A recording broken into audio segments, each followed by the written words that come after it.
Mpendwa mtazamaji, Dominika ya 5 ya kipindi hiki cha Pasaka. Karibu katika tafakari ya neno la Mwenyezi Mungu. Somo la kwanza linatoka katika kitabu cha Matendo ya Mitume, sura ya 6, aya ya 1 hadi ya 7.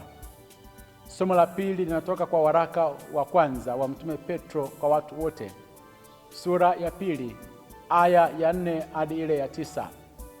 Injili inatoka kwa mwinjili Yohane, sura ile ya 14, aya ya 1 hadi ya 12. Nitaisoma Injili.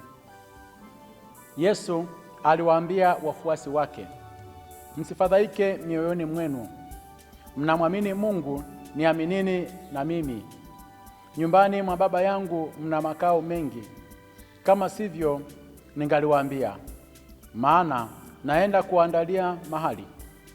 Basi mimi nikienda na kuandalia mahali, nitakuja tena niwakaribishe kwangu, ili nilipo mimi nanyi mwepo, nami niendako mwaijua njia. Tomaso akamwambia, Bwana, sisi hatujui uendako, nasi twaijuaje njia? Yesu akamwambia, mimi ndimi njia na kweli na uzima. Mtu haji kwa Baba ila kwa njia ya mimi. Kama mngalinijua mimi, mngalimjua na Baba. Tangu sasa mnamjua, tena mmemwona. Filipo akamwambia, Bwana, utuonyeshe Baba, yatutosha. Yesu akamwambia, mimi nimekuwapo pamoja nanyi siku hizi zote, wewe usinijue Filipo? Aliyeniona mimi amemwona Baba. Basi wewe wasemaje, utuonyeshe Baba? Usadiki ya kwamba mimi ni ndani ya Baba na Baba yu ndani yangu? Hayo maneno niwaambiayo mimi siyasemi kwa shauri langu, lakini Baba akaaye ndani yangu huzifanya kazi zake. Mnisadiki ya kwamba mimi ni ndani ya Baba na Baba yu ndani yangu? La, hamsadiki hivyo. Sadikini kwa sababu ya kazi zenyewe. Amin, amin nawaambieni, yeye aniaminie mimi, kazi nizifanyazo mimi, yeye naye atazifanya, naam, na kubwa kuliko hizo atafanya, kwa kuwa mimi naenda kwa Baba. Neno la Bwana. Sifa kwako, Kristo. Mpendwa mtazamaji, katika Dominika hii ya 5 ya kipindi cha Pasaka tunakutana na neno la Mwenyezi Mungu katika kitabu cha Matendo ya Mitume, ile sura ya 6, aya ya 1 mpaka ya 7, ambayo inazungumza kwamba siku zile wanafunzi walikuwa wakiongezeka hesabu yao, na baada ya hesabu kuweza kuongezeka, yakatokea manunguniko ya Wayahudi, yakatokea manunguniko ya wajane ambao walikuwa ni Wayahudi, na manunguniko hayo yakaenda pia hadi kwa wajane ambao walikuwa ni Wayunani, kwa sababu walisahuliwa katika huduma za kila siku. Kanisa linaingia katika dhambi hii ya manunguniko, na katika Agano la Kale ukisoma kitabu kile cha Kutoka sura ile ya 16 na kitabu pia cha Kutoka sura ya 17, na ukisoma kitabu pia cha Hesabu sura ya 11, wana wa Israeli wakiwa wanatoka Misri, wako jangwani kuelekea katika nchi ile ya ahadi, waliingia katika dhambi ya manunguniko. Yaani manunguniko ni malalamiko ya kuugua kwa sauti ya chini chini, wakiwa wanamlalamikia Mungu na Musa juu ya chakula na juu ya maji. Wakasema, Musa, umetupandisha huku kuja kutuua jangwani, tufe sisi na watoto wetu.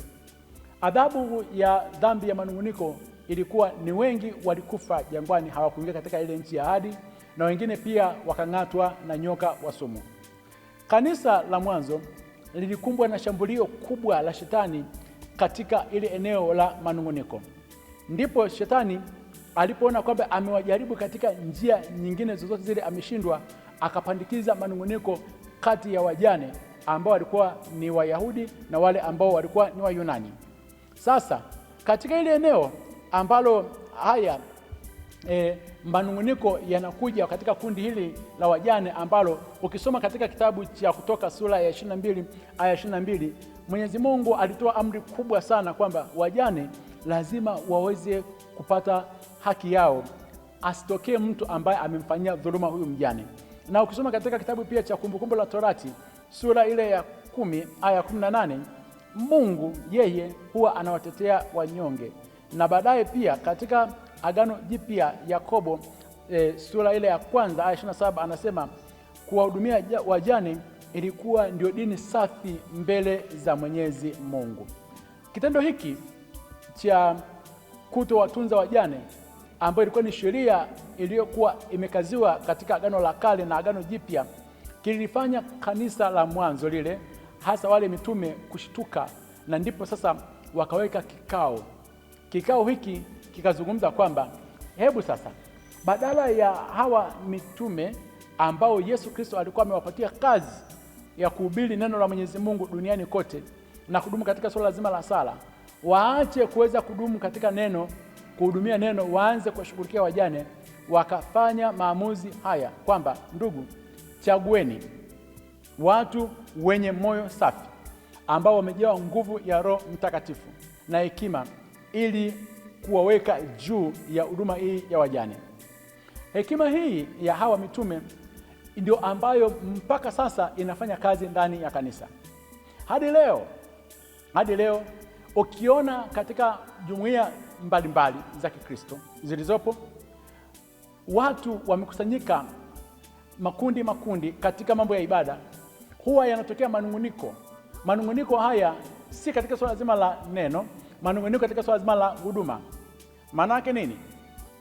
Wale wajane waliokuwa eneo lile la Yerusalemu, kwa sababu walikuwa wanaongea lugha ile ya Yesu, na kwa sababu walikuwa karibu na hawa mitume, walijiona kama wao wana haki nzuri zaidi kuliko wale wajane ambao walikuwa wamekuja kipindi kile cha Pentekoste, wakatambua nguvu ya Roho Mtakatifu, wakaingia Ukristo, lakini walikuwa hawajui kuongea Kiebrania, walikuwa wanaongea Kiyunani au Kigiriki, na walikuwa wanaishi mbali zaidi na Yerusalemu. Hadi leo wale Wakristo ambao wanaoishi karibu na kanisa, wale Wakristo ambao wako karibu na mapadri au karibu na kiongozi wa kiroho, wanajiona kwamba wana haki zaidi katika mambo ya huduma kuliko wale Wakristo ambao wako pembezoni, ambao wameachwa.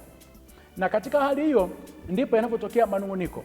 Utasikia wale ambao karibu na kiongozi wa kiroho ambaye ni padri au mchungaji, huyo hapo ndio ana nafasi.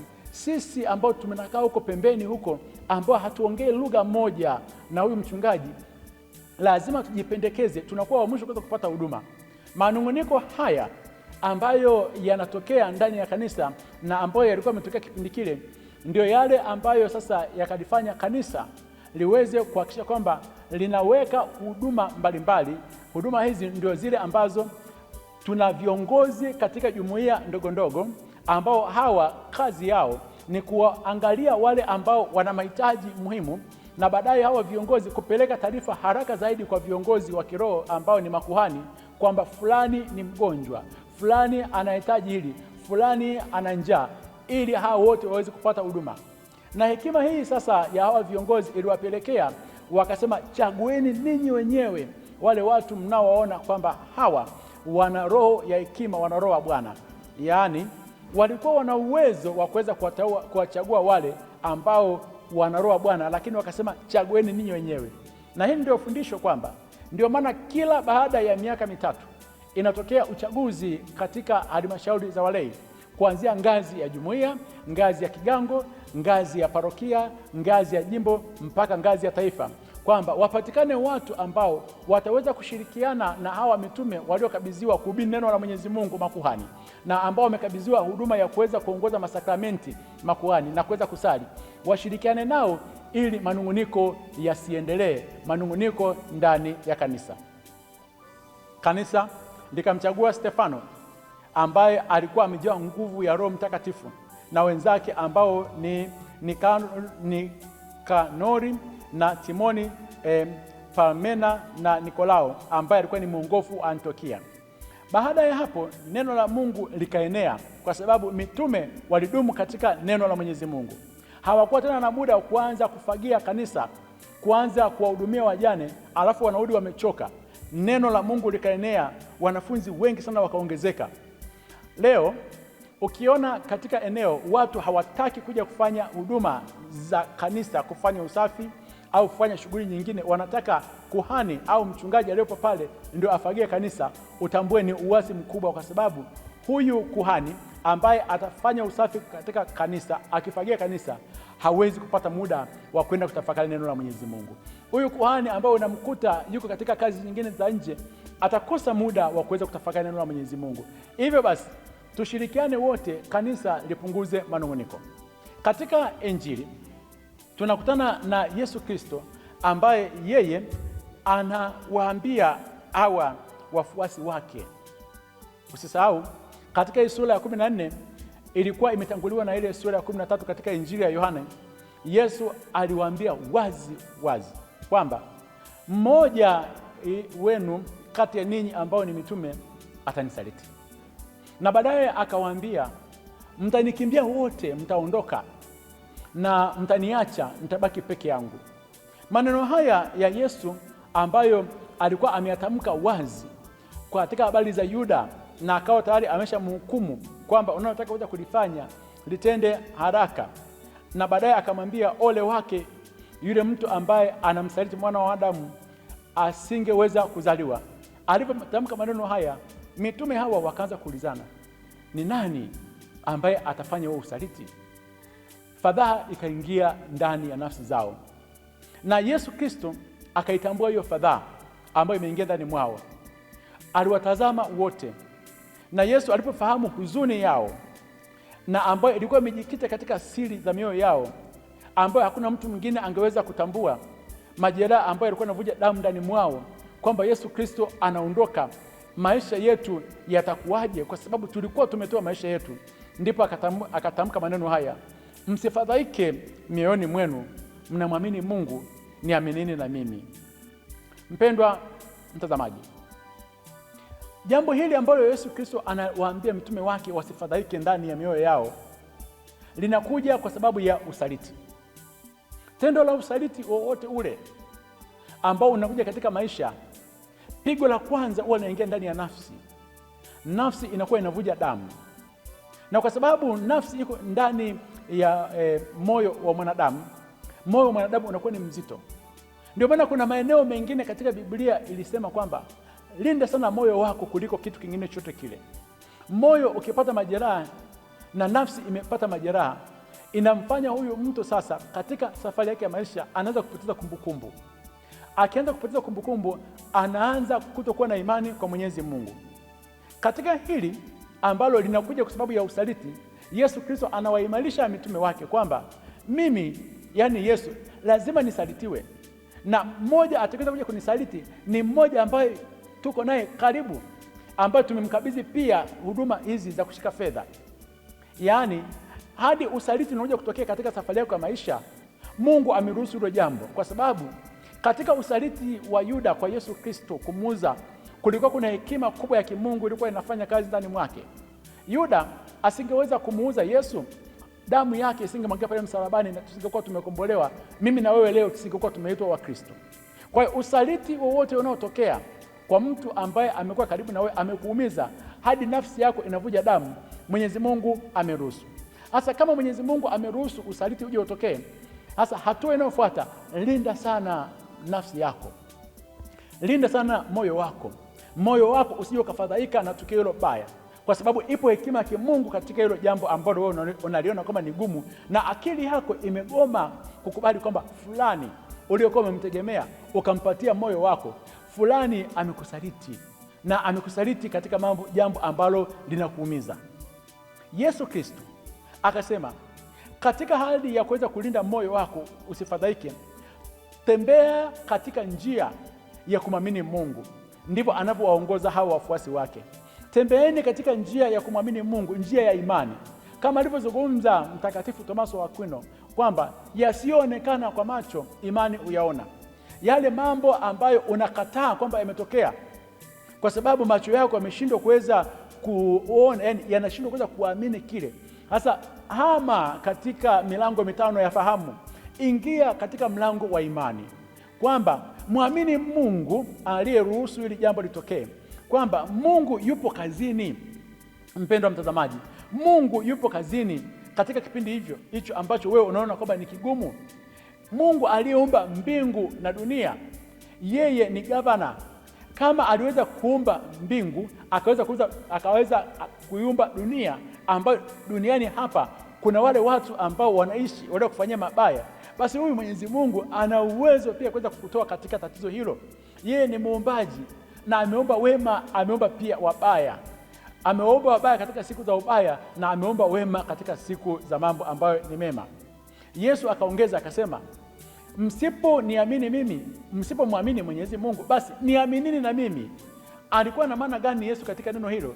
Alikuwa na maana hii kwamba katika ule usaliti ambao umetokea mkubwa mbaya, tunashindwa kuweza kumwamini Mwenyezi Mungu, giza limeingia ndani ya maisha yetu, basi tumwamini Yesu ambaye ni mkombozi. Aliwaambia hawa mitume wake kwamba nyakati nilipokuwa naishi na nyie, mlipokuwa na njaa niliwapatia chakula, hamjawahi kulala na njaa hata mara moja. Akamwambia Petro, siku moja alitaka kuzama katika ile bahari, ulipokuwa na wasiwasi nilikuokoa, na baadaye ulikuwa una madeni nikakulipia kodi. Kama nilikuokoa katika madeni, nilikutoa ulipokuwa unazama, nikawalisha na chakula, na dhoruba ilipokuwa inatukia niliweza kuituliza ile dhoruba, nikaweza kuponya ndugu zenu. Niaminini kwamba mimi ni mpatanishi, ninaweza kutenda mambo ambayo ni makubwa zaidi. Yesu Kristo alipoona kwamba amewapatia neno hilo kwamba wamwamini Mungu na wamwamini yeye, akaamua kuwatoa katika ulimwengu huu, kuweza kuwaonyesha maisha ya baadaye yatakavyokuwa. Akasema, nyumbani mwa Baba yangu mna makao mengi, kama sivyo ningaliwaambia, maana naenda kuandaleni mahali. Alikuwa na maana gani? Mwenyezi Mungu aliyeumba mbingu na dunia, ameumba duniani hapa, viumbe vinavyoishi duniani hapa viweze kuwa na ukomo. Uovu hauwezi kudumu miaka yote, karne zote, una mwisho, na waovu nao pia. Ila wale wema ambao wameweka imani yao kwa Mwenyezi Mungu, yeye ambaye ni mweza, hawa wataenda kuishi mbinguni. Kwa hiyo akasema, ninaenda kuandalieni mahali. Akasema, nyumbani kwa Baba yangu mna makao mengi. Kila mmoja ana eneo lake kule mbinguni. Kila mtu ana nyumba yake. Majitoleo yako unayoyafanya hapa duniani, manake unaandaa mbingu yako. Kuwa karibu na Mungu hapa duniani, unaandaa mbingu yako. Yesu Kristo anasema, kwa sababu mbinguni kuna makao mengi kwa kila mmoja, anasema ninaenda kuandalieni makao, ili nami nitakuja kuwachukua. Huo ndio ujio wa pili. Anasema ili mahali pale mimi nilipo nanyi muwepo. Mtaalamu mmoja wa mambo ya kiroho alisema hivi, katika habari za Yesu kwenda mbinguni kutuandalia makao, ukiona unamwambia Yesu matatizo yako, amekaa kimya, hakujibu, umefunga, umefanya novena zote, hajibu, akasema tulia, yuko mbinguni anaandaa makao yako, anafanya finishing ya nyumba yako, utulie, anamalizia nyumba yako. Na Yesu amesema atarudi kuja kutuchukua. Anakuja kutuchukua namna gani? Anasema mahali pale ambapo yeye yupo na sisi tuwepo hapo, kwamba tutakaa na Bwana milele. Tukikaa na Bwana milele, kwa sababu tulikuwa tumempenda tukamtumainia, tutakuwa hatuna wasiwasi wowote ule. Na mwingine akaongeza akasema, mwanadamu aliyeko duniani kila siku anapeleleza habari za mbinguni, mbinguni kutakuwa namna gani, huyo hana upendo kwa Kristo. Kwa sababu wale wote ambao wanampenda Kristo watatamani siku hiyo kwenda kukaa na Bwana milele. Hawatajiuliza itakuwaje. Kukaa na Kristo inatosha. Kuwa pamoja na huyo aliyemwaga damu yake pale msalabani kwa jitu inatosha kuliko kuweza kupeleleza habari za mbinguni. Wakatokea mitume hawa wawili, Tomaso na Filipo. Tomaso akamwambia Yesu, unakoenda sisi hatujui, hatuijui njia. Ni kweli hakuijua, kwa sababu njia aliyokuwa anaendea Yesu ilikuwa ni njia ya msalaba, njia ya kuweza kukataliwa. Yesu akamwambia Tomaso, mimi ndimi njia, ukweli na uzima. Alikuwa na maana gani kumwambia kwamba mimi ndimi njia?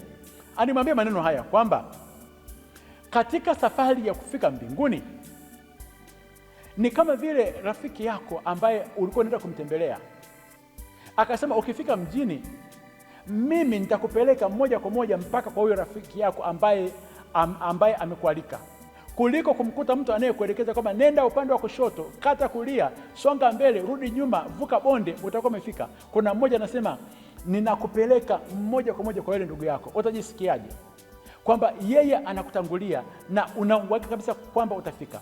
Ndio maneno ya Yesu Kristo kwamba ametutangulia, tutafika mbinguni. Yeye ndiye njia, ukweli na uzima. Filipo akabisha, akashindwa kuweza kuamini maneno hayo. Yesu akasema nimekaa pamoja na ninyi kwa muda huu wote. Akasema basi kama usadiki kwa hayo, basi nisadiki kwamba mimi niko ndani ya Baba na Baba yuko ndani mwangu, na haya yote ninayoyafanya ni kwa ajili ya wokovu wenu. Mwenyezi Mungu katika Dominika hii atufanye tusiwe na moyo mgumu kama wa Tomaso na Filipo. Mwenyezi Mungu katika Dominika hii ya 5 atufanye tuweze kutamani kukaa mbinguni pamoja na Bwana wetu Yesu Kristo. Mwenyezi Mungu katika Dominika hii ya 5 aziponye nafsi zetu ambazo zimejeruhiwa kwa sababu ya usaliti, na baadaye pia alifanya kanisa liweze kuwa na umoja, lipunguze manunguniko.